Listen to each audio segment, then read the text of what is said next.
Good evening! Magluluto naman tayo ngayon ng chicken curry. Ito yung ating mga sangkap. Bawang, sibuyas, bell pepper, carrots, potato. Yan. Hindi pa natin babalatan.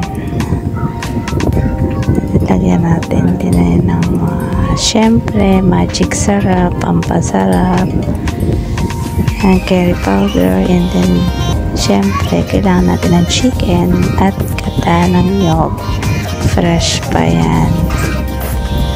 And ito, nagayat na natin yung mga sangkap natin, and then magkikisa na tayo ng bawang, sibuyas, and then yung sunod natin isa yung chicken para hindi masyadong malansa.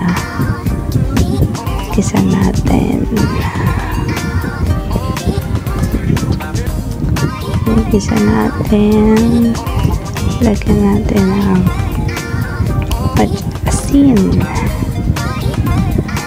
Yan, konti muna. Baka maging maalat yan eh. Mahirap na pag maalat. Then magic sarap. Konti lang. And then natin siya ng pamintang durog powder para hindi masyadong manguya kapag medyo malalaki. Gisa natin siya. And then lalagyan natin siya ng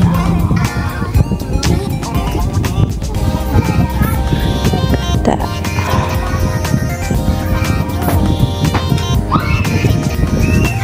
Lagyan natin gata yung pangalawang gata muna para pampaluto sa chicken. Papakuluin muna natin siya dun sa pangalawang gata. Mamaya natin siya lalagyan ng talagang purong-puro. Yan, nilagyan na natin ng chicken curry powder. Nalala ko tuloy yung Malaysia namin last year. Nang kinakain namin ay puro parang pakilasa ko. Laging may curry powder, paanghang. Ilagyan natin ng potato.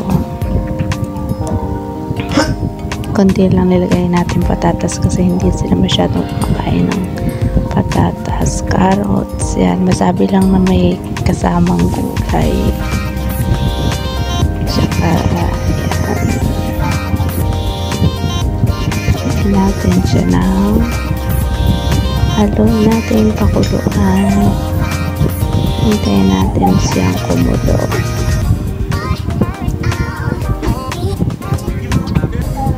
Then habang kumukulo, lagyan natin ng bell pepper. Malapit na siyang maluto. Ayan, lagyan natin yung talagang original na gata, puro. Hintayin natin siyang kung hanggang konti na lang yung sabaw niya para masarap. Yan o, konti na lang yung sabaw. Luto na siya. Pwede nang kainin.